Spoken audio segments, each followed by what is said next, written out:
To be clear, make no mistake about it, what you heard before, when people get upset about a project, they call their elected representatives, and the first thing they're told is, it's a done deal. I can't tell you how many times I've heard it's a done deal. Well, I'm done with done deals. We have to stand together and fight. The project that we're all here to talk about tonight is no exception to what's been going on since the Bloomberg administration and since things have gotten worse under the de Blasio administration. Make no mistake about it, the de Blasio administration supports this project. The city has already allocated millions in its capital budget to help pay for it. And to be clear, every approval the city wants, it's going to give.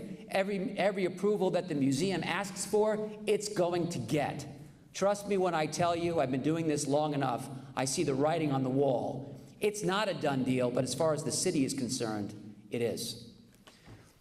So if you want to defeat this project, what you're going to have to do is stand and fight.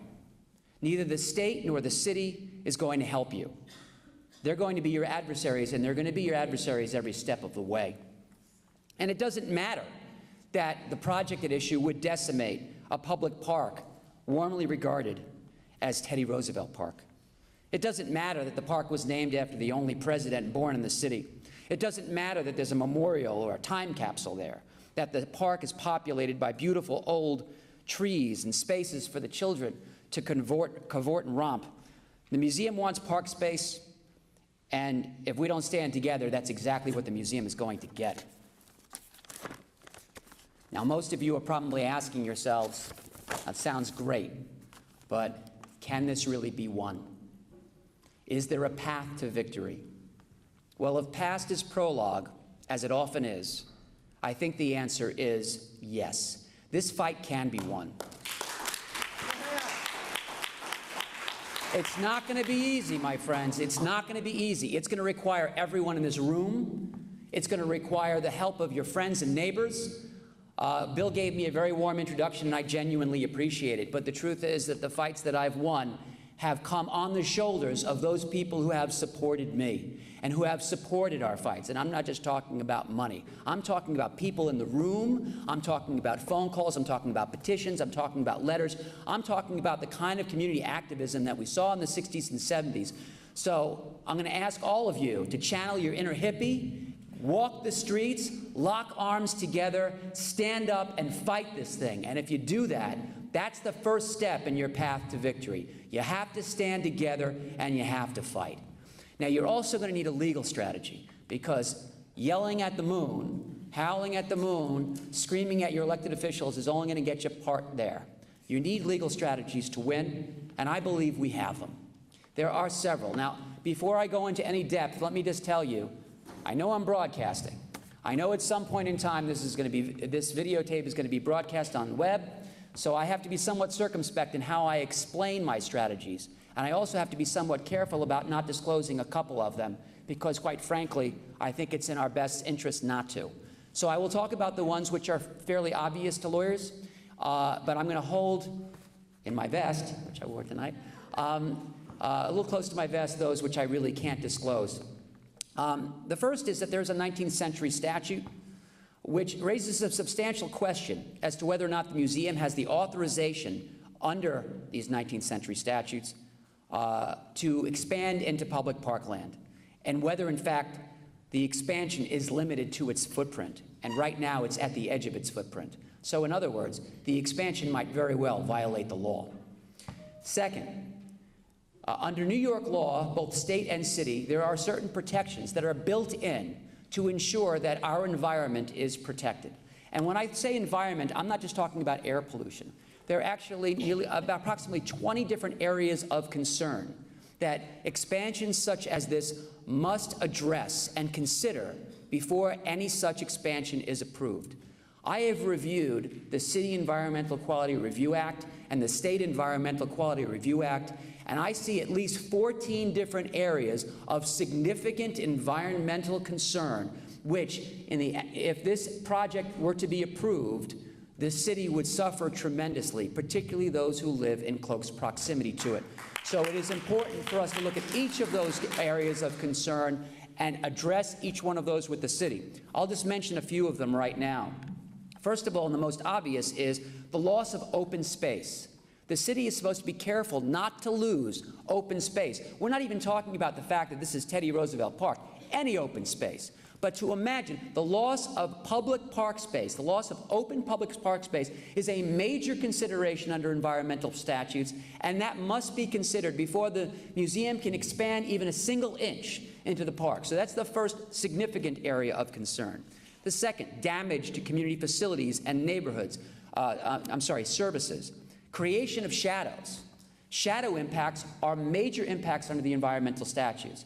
And for every foot that the building is increased, it leads to a shadow impact of approximately 3 times that amount.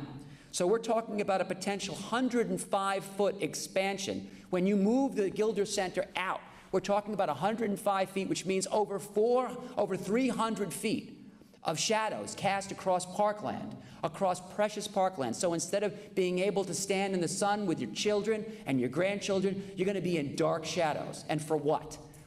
The Gilder Center? That's really necessary. I think that the speakers who have spoken before I have made very clear this is really an unnecessary project for the museum.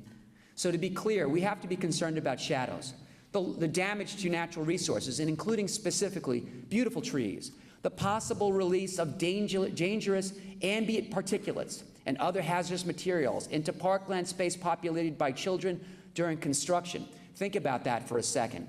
They're going to dig down, and they have done no assessment whatsoever to ascertain the extent to which digging into the ground is going to release polychlorofluorocarbons, mercury, asbestos, and God knows what else. And if they dig down and they discover one of those after they've started to dig, the park becomes unusable. The area around the neighborhood is going to be filled with Tyvek and other materials that are designed to prevent the release of these ambient particulates into your neighborhood. So you're not only not going to have the park because of shadows, you may not be able to see the park at all because it may be completely covered up. So you're talking about loss of public space, you talk about loss of trees, you talk about release of ambient particulates, you talk about shadow impacts. This project portends considerable disaster. And I haven't even started talking to you about the transportation impacts. Because if you think about that for just a moment, this is going to be a major hub for the museum. They're going to create a new garage space. They're going to have trucks idling along the street. It's going to become a major new entrance to the museum. You're going to have drop-off. And so as a result, you're going to have idling cars, double-parked cars, which in turn is going to lead to diminished air quality. It's going to lead to traffic and congestion, horns honking. It's going to have a significant impact on your neighborhood. If you don't want this project, and I expect that most of you do not. In fact, since you're here, I suspect all of you do not. You have something to fight for here, and that is your environment. Now, the last one I'm going to mention is the public trust doctrine, which Olive was successful with her project previously. Now, ordinarily, I can tell you now that there is case law that supports the proposition that museums can, in fact, be a reasonable use of park space. That is possible. But what the museum has failed to show to this point is why this particular expansion would be beneficial to the people who want to use this park. So far, all I hear are crickets. I haven't heard any reason why this particular expansion would be beneficial to the neighborhood and beneficial to the people who use the park. I don't care that it might be helpful to the museum. Frankly, that is irrelevant to the public trust doctrine. What matters is it important and helpful to you? Does it make the park more beneficial to you? Does it help you in the neighborhood? And thus far, there has been absolutely no evidence that it provides any beneficial use to you or the people who use the park. So the public trust doctrine is a significant legal argument that we intend to raise.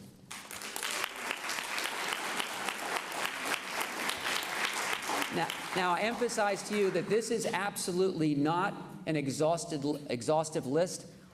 Without being too cute about it, I can just tell you that my favorite argument is one I can't mention right now, but I can tell you that there are critical legal strategies that I have not disclosed, which I think would also be helpful in defeating this plan. But having told you all that, and now I will grab the microphone, let's see if I can do this. Now, having told you all that, I never should have done it, right? All right, let me see if I can put this. All right. How about if I just raise my voice, since this, I'm back. Okay, so now that I've told you some of the legal strategies, let me just emphasize to you something I said earlier on. And that is that as much as I think, you know, highly of myself in doing this kind of work, I'm sorry, but I do. I think I'm good at this. But I have to tell you, I can't do it without you. I just can't. It's not that I don't think that I'm good enough, but quite frankly, I haven't met a lawyer who is. It's because the truth is that the odds are always stacked against the lawyers with their legal arguments. It's about more than that. It's about raising community awareness. It's about building coalitions. Now, I know that in the past, there have been a few questions concerning the coalitions regarding this particular opposition. So let me just speak very candidly with you. Whatever differences you may have had with some other people who also oppose this project, drop them. You just have to. You all have to be together in lockstep. If they because I'll tell you that what the city does is they drive wedges through these coalitions. They divide and they conquer. And the museum is just like any other developer. They will work with the city to divide your coalition and try to break you guys up. And what that would succeed in doing is weakening your strength, weakening the power of this community. The Upper West Side is a dynamic and powerful community with progressive, strong leadership. You cannot diminish that leadership by infighting. So I will ask you all, if you're in for this, drop whatever differences you may have, or if you have them, work them out privately, not publicly, and make your decision to stand together. That's what you need to do. And I'll tell you, it does work. If you stand together, it does work. I'll just talk to you briefly about a few things. First, I mentioned the clock tower earlier. The Bloomberg administration sold the clock tower. The Bloomberg administration approved the conversion of that clock tower to residential use. And everyone told us the same thing. It's a done deal. You can't win. But we did. We won that case. We saved the clock tower, but I had help. I had Save America's Clocks, I had Tribeca Trust, I had preservationists, I had community leaders. We stood together and we fought that fight together, and that's how we won. 361 Central Park West, which is a landmark church on 96th Street in Central Park West, we were told it was a done deal. Two developers were going to convert that project, that building, into residential condominiums. Through the help of Central Park Neighbors Association, several representatives of which are here tonight, as well as the congregation that was attempting to restore its spiritual center at that location, as well as dozens of community activists and leaders. We co-opted our public officials. We got them to join our cause, whereas previously they were resistant. We got them to join our cause. We went down to the Board of Standards and Appeals, and even though 98.5% of all applications before the Board of Standards and Appeals are approved, we were the 1.5%, and we won because we had everyone working together. No infighting. We stood together strong, and we beat the other side. We beat the city, and we beat the developers. The New York Public Library, you heard about that, another done deal. But we got our public officials to stand behind us, and we forced them, the New York Public Library, to abandon their plan. The Mid-Manhattan branch stands where it is today. It is not luxury condos. The books are back in the library. The stacks are still there because we stood together and we fought together. And lastly, let me mention perhaps the most relevant fight, which Bill and Olive did not mention, but I think is important because of what we're fighting here today, and that has to do with the Metropolitan Museum of Art. Now, let me tell you, I'll be the first to say I love the Metropolitan Museum of Art, not the institution, but the artwork and what it represents to people of the city of New York. I think it is a wonderful, wonderful place to go, and I have nothing bad to say about the artwork or how the place is run internally. The administration, however, has significant, significant deficits. And all I will tell you is this. In 2002, I was hired to prevent a 1 million square foot expansion into Central Park. 1 million square feet into Central Park. Think about that for a second. That is enormous. So we stood together. The Metropolitan Museum Historic District Coalition and its 2,500 members went to court. We fought the museum. We fought the city, which stood lockstep with the museum, and we forced the Metropolitan Museum to reduce its scope from 1 million square feet to 40,000 square feet, and nothing in Central Park. So what I'll tell you here is that if you want to fight to preserve your park space, if you want to stand together and preserve Teddy Roosevelt Park, you can do it. But you've got to stand together and you've got to fight. And I'll be glad to join you on that fight. I began with my comments today with my observation that privatization of public assets constitutes a visceral threat to the city and its resources. And it is. It's a tremendous threat. What makes New York City great, what makes it the most unusual and extraordinary city in the world, is that not only do we have a thriving metropolis here, but we also have these parks and playgrounds, these smaller communities. We have townhouse communities where the buildings go no higher than 80 feet. And because of that, we're not Shanghai, we're not Las Vegas, we're not just a city of tall buildings. We are communities. We are a city of communities. We need to preserve that here. So, like I said, I'll be glad to stand with you and fight this. I look forward to doing that, working with Bill and Olive and Claudia. Let's stand together and let's beat the crap out of them. Thank you very much.